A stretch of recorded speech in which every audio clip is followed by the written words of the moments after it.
Beck Mac here for Wow 2021, and I'm with Keelen Mailman, who is the author of this book. But not only that, the list of things that you have done, that you've won, that you are is extraordinary. How are you going? I was born ready to fit as a fiddle. Well, I just dig deep for that strength that's right down there and just bring it up and keep on going. Well, you were just telling me that you were at the senior games yesterday and won a few gold medals. So not only do you write books and run a cattle station, you're also a gold medal winner. Yeah, geez, that's a lot of things, isn't it?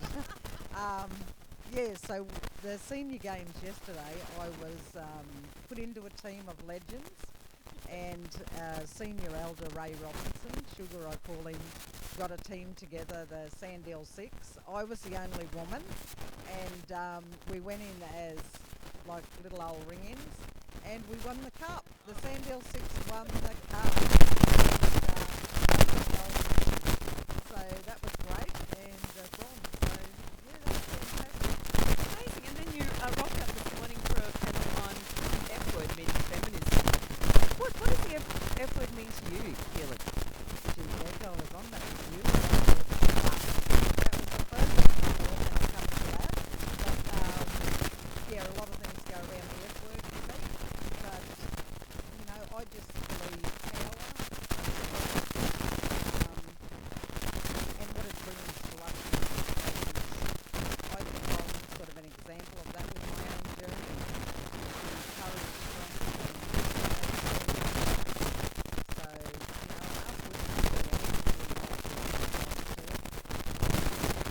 So you talked today like you had been through a lot of challenges, a lot of really intensely difficult things, yet you've managed to really come to on top consistently. Like, that's extraordinary. I think that women can do anything they want to do.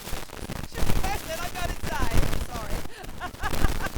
But you're also like a station manager as well. Like, talk us through that little part of the story. Yeah, well, nearly 25 years ago, I was asked by the captain of the Sandhill Six yesterday, Ray Robinson, to manage a cattle property on our traditional country. And I said to him, well, what am I going to do? And he said, after the cultural stuff and the house and the yard. I said, okay, but shit.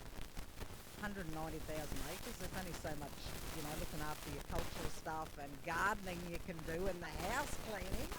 So I just set out and just got into it. It's really hard jacket, but like I said, as a proud black Bidjara woman, an Aboriginal woman to get recognised by the Queensland Museum to manage just under 190,000 acre cattle property on traditional country was very proud for me. But I also believe that I bring my strength to all us beautiful women of the world, and it's just wow that wow is out actually out here in Charleville on our traditional country, on my traditional country, so it's pretty special. Pretty special, and we were both discussing how amazing that beautiful fashion parade was last night, and to see all those beautiful First Nations women first, like just in their moments, and just the audience just like adoring them, and they're feeling their power. Like, how did that make you feel? Oh, Beck, I cried. I was trying to video. I think I'd done okay with through all the tears, but to be sitting there as a Bidjara woman and having not only your own Bidjara women and children in that, but also the rest of the Aboriginal women and the two aunties, Joyce and Jean aunties that designed all of that, and then to have our Bidjara women wearing their own artwork, own design, I mean, that was a very, very proud moment for me as a black woman sitting in there and to see, through the heartaches and that these women and girls have went through in their lives, to strut the catwalk, proud in our blackfella material, mate, it was legendary. It was I was so proud. I was totally blown away. I was crying. I'm not even from here, but I could sense it was a historical moment. Very powerful. Very, very powerful. And I said to them all, look, you can do it, just strut your stuff. And they said, oh, it's all right for you to say.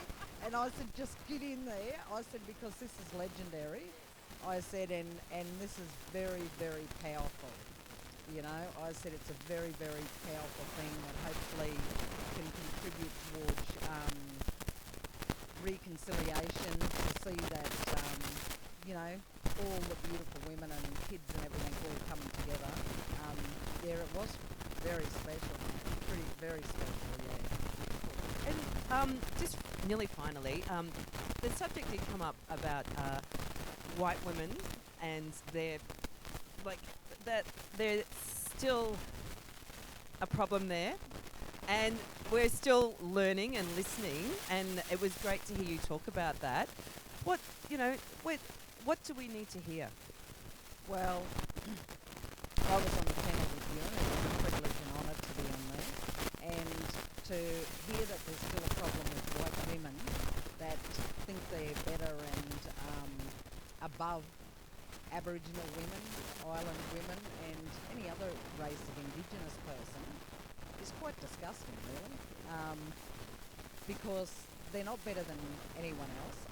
I've got a lot of successes, as you've said, Beck, and I've never ever thought that I was any better than any single person, because everyone's beautiful inside and out to me if you've got a beautiful heart.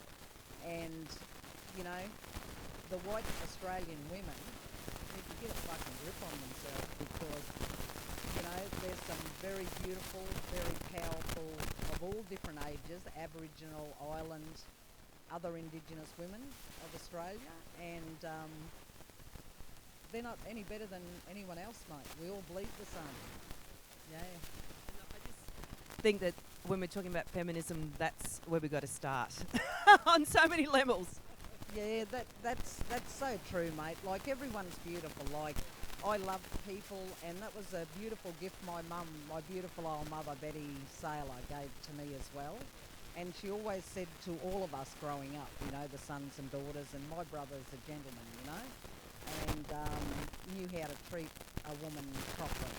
And I've lost a couple of the younger ones now, sadly, but she always brought us up with, you know, great morals, great values, to don't judge a book by its cover.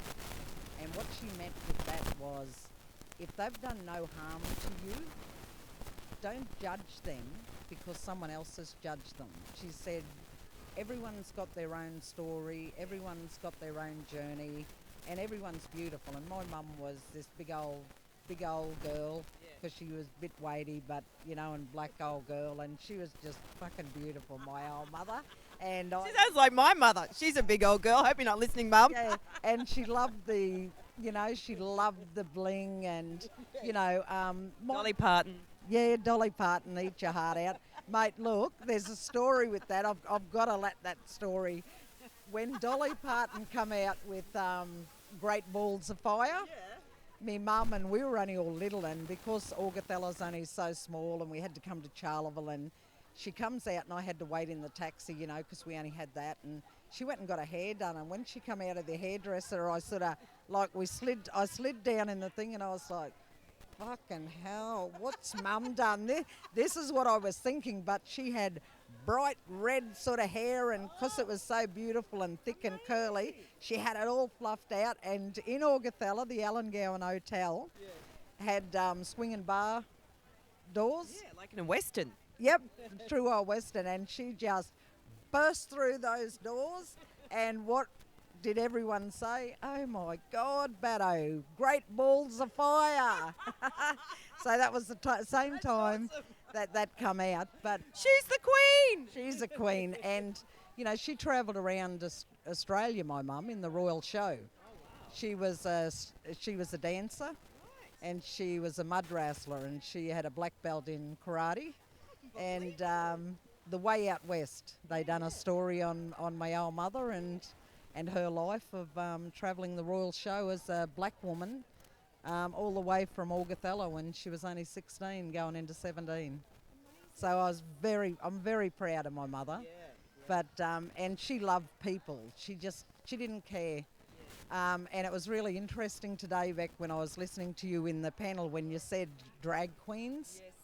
My mum loved it.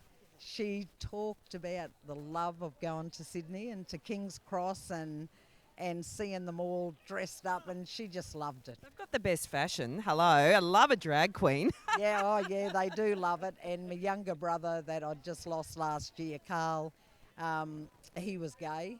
And he loved dressing up he just loved it. And he was We need to have a drag show out here in Charleville.